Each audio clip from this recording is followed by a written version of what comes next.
नमस्ते times I family, मैं हूं क्रांति संभव। स्वागत है आपका एक नए वीडियो में जिसमें एक नई कार आई है हमारे पास, जीप कंपास। आप कहेंगे कंपास तो पुरानी है, लेकिन ये कंपास का ट्रेल हॉक वर्जन है जो आप सामने देख सकते हैं। ट्रेल हॉक जो कि बेहतर ऑफ रोडिंग, ज़्यादा हार्डकोर ऑफ रोडिंग के लिए कंपनी तैयार करती है। ट्रेल हॉक वही जिसमें कि एक एसयूवी या ऑफ रोडिंग प्रेमी है उनके लिए इस बैज की इज्जत है। वो बैज इसको मिलता है वो है ट्रेल रेटेड, और जो बैज जिसके लिए आप लाखों एक्स्ट्रा खर्च करते हैं वो बैज आपको यहाँ पर देखने को मिलता है जिसमें लिखा हुआ है ट्रेल हॉक। रेगुलर कंपास से कितनी अलग है, जो एक्स्ट्रा इसकी कीमत आपको देनी होगी वो कितनी जायज़ है या फिर कितना डिजर्व करती है, वो हम आपको इस वीडियो में बताने वाले हैं। तो सबसे पहले आपको इसके लुक के बारे में बताएं, उससे पहले आप सबसे अपील की, अगर अभी तक आपने हमारे चैनल को सब्सक्राइब नहीं किया टाइम्स ड्राइव को, और अगर आप पहली बार हमें देख रहे हैं तो मेरा नाम क्रांति संभव है और ये चैनल टाइम्स ड्राइव है, जहां पर हम लेटेस्ट कार्स और मोटरसाइकिल्स के वीडियोस आपके लिए लेके आते हैं और जो न्यूज़ होता है वो भी लेके आते हैं अपने न्यूज़ ब्रेक वाले सेक्शन में। तो आप प्लीज़ सब्सक्राइब कीजिए, दोस्तों के साथ शेयर कीजिए, और वो बेल आइकॉन है उसे भी आप ज़रूर दबाइए। रॉक मोड भी अब इसमें आपको देखने को मिलेगा। फुल फील जो है वो काफ़ी सॉलिड इसमें देखने को मिलेगी। फ्रेम और सस्पेंशन के हिसाब से मुझे अच्छी लग रही है। इनिशियल जो है वो बहुत ज़्यादा आपको चुस्त नहीं लगेगा। अब करते हैं कहानी शुरू इस ट्रेल हॉक की। तो जैसा हमने बताया, सबसे पहला जो बदलाव या चेंज आपको नज़र आएगा वो ये हिस्सा है जहाँ पर पहले केवल ब्लैक डीकैल आपको मिलता था, अब यहाँ पर रेड इंसर्ट भी मिल रहा है जो 2022 वर्जन है उसमें आपको। इसके अलावा एक जो विजुअल चेंज आपको शायद महसूस हो, साइज़ के हिसाब से, डिज़ाइन के हिसाब से तो आपको महसूस हुआ है, वो है इसके अलॉय का डिज़ाइन। अलॉय का जो 5 स्पोक व्हील का जो डिज़ाइन है वो आपको पहले से ज़्यादा आकर्षक, अलग ज़रूर नज़र आएगा। चलते वक्त मुझे काफ़ी अच्छी ये लग रही है। जो इसका साइज़ है वो 18 इंच रेगुलर कंपास की जगह 17 इंच किया गया है, जिससे कि मुश्किल रास्तों के लिए आपके पास ज़्यादा प्ले की जगह हो। बैजिंग के बारे में आपको बता ही दिया था, रेगुलर कंपास से अलग आपको यहाँ पर रेड के हाईलाइट्स नज़र आएंगे दूर से ही, तो आप समझ जाएंगे कि ये ट्रेल हॉक वर्जन है। एक और बदलाव जो फंक्शनल है लेकिन इसके लुक में थोड़ा सा आपको अलग लगेगा, जो इसके बम्पर का डिजाइन आगे पीछे वो भी बदला है, क्योंकि इसके अप्रोच एंगल, डिपार्चर एंगल और ब्रेक ओवर एंगल जो है उसमें आपको तब्दीली नजर आएगी। 30 डिग्री का आपको अप्रोच एंगल मिलेगा, डिपार्चर 34 डिग्री का है और 24 डिग्री के आसपास आपको ये ब्रेक ओवर एंगल मिलेगा। यहाँ पे बम्पर का जो अगला हिस्सा है वो उठा हुआ है, तो आप जब चढ़ाई कर रहे होंगे तो ये जो बम्पर है वो टकराएगा नहीं, यानी ज़्यादा स्टीप चढ़ाई आप आसानी से कर सकते हैं। और इसी वजह से यहाँ पर जो डिपार्चर एंगल है उसका भी मतलब वही है कि जब आप उतर रहे हैं किसी चढ़ाई से तो आप ज़्यादा एक्सट्रीम जा सकते हैं।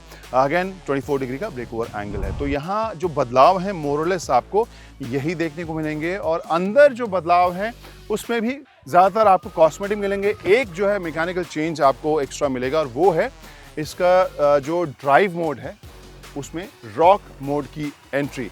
आप अंदर आ जाइए, फिर हम आपको दिखाते हैं।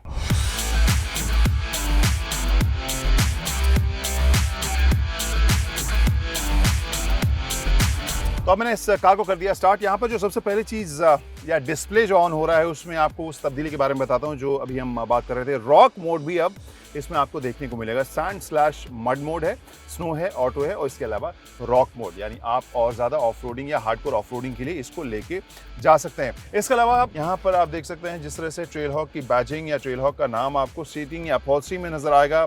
रेड स्टिचिंग आपको नजर आएगी, चाहे डैश हो चाहे सीट्स हो, वो थोड़ा सा आपको अलग महसूस कराएंगे कि हाँ आप ट्रेल हॉक वर्जन में बैठे हुए हैं। बाकी मोरलेस जो फीचर्स या जो यहाँ पर गैजेट्स लगे हुए हैं लगभग वही हैं जो कि आपको रेगुलर कंपास में अपडेटेड वाले में देखने को मिल रहे हैं। एक बड़ा सा यहाँ पर मुझे टच स्क्रीन देखने को मिल रहा है। जो लुक डिस्प्ले है काफ़ी शार्प है, अभी काफ़ी धूप हो गई है बावजूद इसके मुझे बहुत ही शार्पली ये नज़र आ रहा है। वेंटिलेटेड सीट्स भी हैं जिसका कंट्रोल आपको इस पर देखने को मिल रहा है। वायरलेस चार्जिंग के साथ साथ वायरलेस एप्पल कारप्ले भी फ़िलहाल मैं यूज़ कर रहा हूँ। जहाँ पर MID की बात करें, यहाँ पर फ़िलहाल तो एक टायर में हमारा हवा जो है वो अब शायद कम हो गया चला चला के। डिज़ाइन और डिस्प्ले के हिसाब से बहुत ही शार्प और ढेर सारे इंफॉर्मेशन आपको मिल रहे हैं जिससे कि आप कस्टमाइज भी कर सकते हैं। सो ओवरऑल फर्स्ट रो एक टिपिकल रोबस्ट रगेड जो एसयूवी वाली फील है, ऑफ रोडिंग व्हीकल वाली फील है, वो आपको इसमें देखने को मिलेगी। एक झलक इसकी आवाज़ से आपको सुनाता हूँ। जो मैं रगेड की बात बोल रहा हूँ, देखिए दरवाज़ा बंद हो रहा है, आवाज़ काफ़ी सॉलिड, स्टीयरिंग फुल फील जो है वो काफ़ी सॉलिड इसमें देखने को मिलेगी। वैसे चलाते वक्त कितनी सॉलिड या कितनी हल्की लगती है वो आपको बताएंगे आगे। मान लीजिए हॉर्न ही बजाना है आपको, थैंकफुली ये मेरे ख्याल से इंडियन कंडीशन के लिए सही है, ज़्यादा मशक्कत लगेगी आपको हॉर्न बजाने के लिए। अब ऐसा नहीं कि खट से दबाएं और हॉर्न बज जाए, तो यहाँ पे भी आपको फील जाए। ओवरऑल बटन्स यहाँ पे भी आपको सॉलिड एक रगड़ टाइप की फील आएगी। इंडिकेटर सुनिए,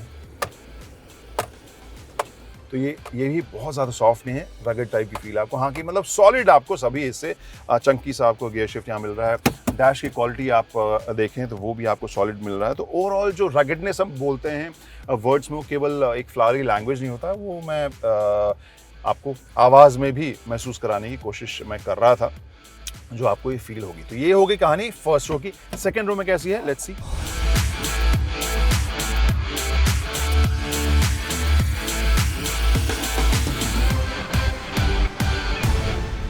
सो Kranti Samor reporting from the second row of Jeep Compass Trailhawk. यहाँ पे जो फीचर्स हैं, आप एसी वेंट आपको देखने को मिल रहे हैं, यूएसबी का एक पॉइंट है टाइप ए, 12 वोल्ट का आपको एक पावर पॉइंट यहाँ पे देखने को मिल रहा है। पियानो ब्लैक फिनिश टाइप की फील आपको यहाँ मिलेगी, अच्छी प्रीमियम से लग रही है।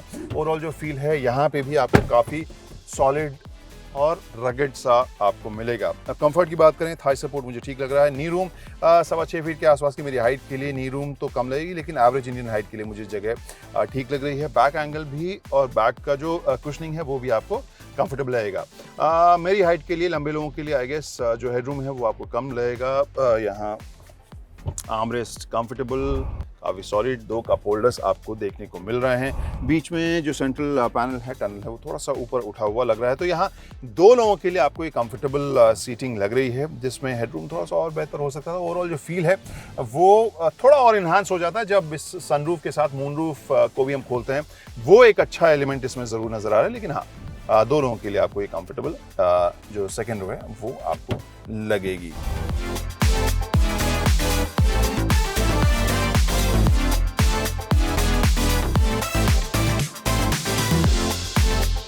वैसे एक चीज़ बताना भूल गया था, रेड टो हुक आपको ट्रेलहॉक वर्जन में ही देखने को मिलेगा, पीछे आगे नहीं दिया जाता है। अब यहाँ लगेज स्पेस की अगर बात करें तो यहाँ पर बटन दबाइए और पावर्ड आपको टेल गेट मिलेगा। सामान आपको 4 लोगों के लिए मुझे लगता है कि लंबे ट्रिप के लिए ये जगह आपको काफ़ी अच्छी मिलेगी। सो ओवरऑल स्पेशियस आपको ये लगेगा। Now you have this button, आप बटन दबाइए और ये टेल गेट अपने आप बंद भी हो जाएगा।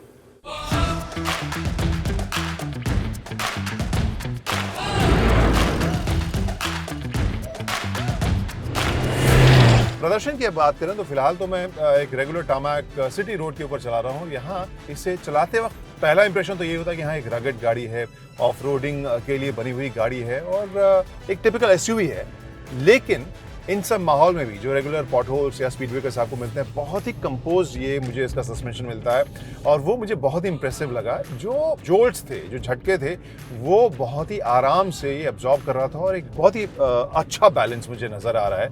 जहां एक्चुअली एक ठोस एसयूवी चला रहे हैं, बट उसके बावजूद जो राइड कंफर्ट है वो कॉम्प्रोमाइज़ मुझे होता नज़र नहीं आ रहा है।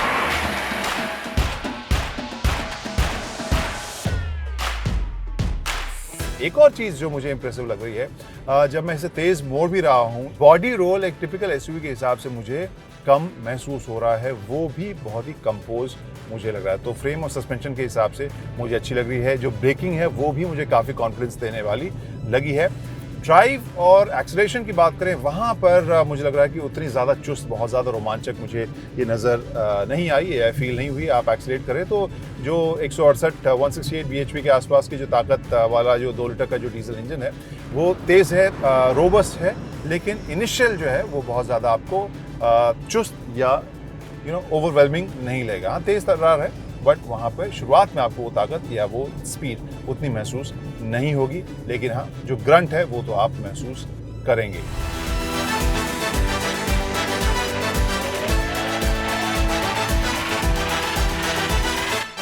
और जिस स्टीयरिंग व्हील और ड्राइव क्वालिटी की मैं बात कर रहा था कि आपको स्लो जब रफ्तार में जाएंगे तो थोड़ा रिजिड लगेगा, तो यहाँ भी थोड़ा फर्म ही लगेगा। जो आमतौर पर हम गाड़ियाँ देखते हैं, जो कई एसयूवीज भी देखते हैं, उससे ज़्यादा ये फर्म और रिजिड इसकी बनावट आपको लगेगी ही। स्टीयरिंग का जो बिहेवियर है वो हल्का सा आपको आमतौर पर जो आदत होगी उनसे आपको हार्ड लगेगा ही। यानी चलाने में ऐसा नहीं कि बहुत ही एफर्टलेस आपको ये रेगुलर कार्स की तरह लगे। हालांकि सस्पेंशन और बाकी कंफर्ट लेवल में है, लेकिन जब आप चलाते हैं स्टीयरिंग का जो बिहेवियर है, जिस तरह का रोबस्टनेस या हैवीनेस आपको महसूस होता है, उससे आपको लगता है कि हाँ, हल्का सा एक्स्ट्रा एफर्ट तो आपको इसको चलाने में लगेगा। हैविंग सेड दैट, जो हाई स्पीड के ऊपर इसकी हैंडलिंग है, स्टीयरिंग बिहेवियर है और जिस तरह की पकड़ के साथ ये चलती है, मुझे वो काफ़ी इंप्रेसिव लगी है जीप की compass Trailhawk. Very well balanced.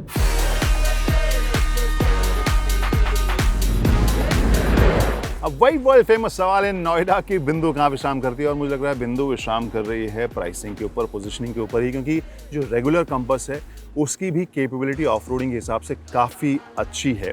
और इस सेगमेंट के जो ज़्यादातर कस्टमर्स हैं वो एक्सट्रीम में बहुत कम जाते हैं, जिस एक्सट्रीम के लिए इस ट्रेलहॉक को तैयार किया गया है। और इसी वजह से मैंने प्राइसिंग की बात की कि वहाँ पर वो प्रीमियम सिर्फ एक बैजिंग के लिए जो आप देना चाहते हैं या नहीं देना चाहते हैं, वहीं पर बिंदु विश्राम करती है। जो शौकीन हैं वो जा सकते हैं, लेकिन मुझे लगता है कि जिस तरह की आमतौर पर हम ऑफ रोडिंग करते हैं, कंपास उसके लिए केपेबल है। तो आप अग्री कर रहे हैं या नहीं कर रहे हैं हमारे वर्डिक्ट से, ज़रूर हमें बताइएगा कमेंट सेक्शन में। और अगर स्टोरी आपको पसंद आई तो हमारे चैनल को सब्सक्राइब कीजिएगा, बेल आइकन भी दबाइएगा और आपके दोस्तों को भी बताइएगा कि इस तरह की स्टोरी हम लोग कर रहे हैं टाइम्स ड्राइव के ऊपर, और शेयर भी कीजिएगा। फिलहाल पूरी टीम को दीजिए इजाज़त। Bye bye, drive safe.